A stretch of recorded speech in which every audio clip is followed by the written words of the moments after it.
Hey, if you're like me, you might have one of these lying around. The old iPod Classic. Mine was the 160 gigabyte version. Maybe yours is buried in a drawer like mine was. Maybe it's in the attic under some old clothes. And maybe, also like me, your music collection has grown over the years. Even when this iPod was brand new, 160 gigs just wasn't enough to hold my whole collection, especially not in lossless format. And maybe you've hit that point where being controlled by streaming algorithms just doesn't cut it anymore.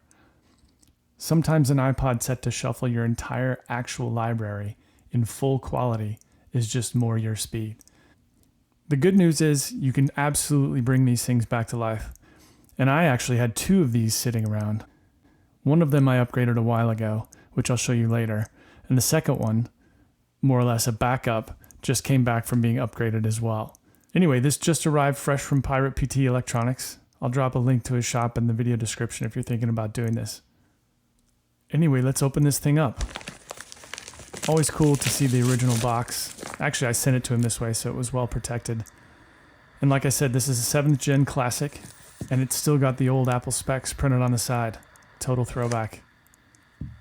Under that bubble wrap, here it is. I went with a purple front and rainbow back this time. Definitely a lot more personality now with this one. One of the first things you'll notice, besides how cool it looks, is how light it feels. That's because the old spinning hard drive has been swapped out. It's all flash storage now, so no moving parts, which also means it's dead silent. No whirring, clicking, spinning up, just smooth and quiet. Here's the most satisfying part, peeling off the protective plastic. The new shiny rainbow backplate never gets old. I love the look. I think it might be locked. Okay, powering up. And yep, it still has film on the front too. Let's go ahead and peel that off. There we go. And there it is. New capacity showing. Click wheel sounding good. Screen is crisp. It's officially been brought back to life. And also apologies for constantly switching between portrait and landscape. I was trying to fit more of the iPod into frame, and portrait just seemed to make more sense with its shape. Hopefully it's not too jarring for everyone. All right, first things first. Let's sync this up with some tracks. While that's going, here's that other upgraded classic I was talking about earlier. This is the first one I did. Blue front and blue back. Same 3000 milliamp battery as the purple one, but this one has a full terabyte of storage. I realized my full lossless collection was actually slightly under 500 gigs. So for this second one, to save a little bit of money, I only went with 512. I still have the 2 open card slots for future expansion in case I need it. Once a couple songs have finished syncing, I'll drop it onto my old Apple Hi-Fi.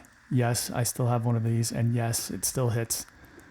The iPod slides right in and starts playing instantly. Sounds fantastic.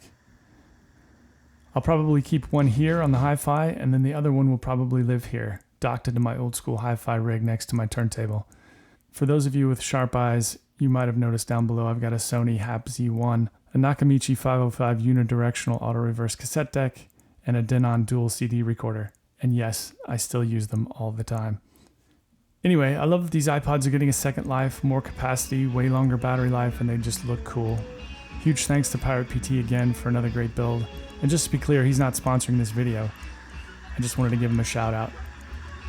So if you've got an old iPod lying around, don't toss it into the landfill or recycle it or whatever.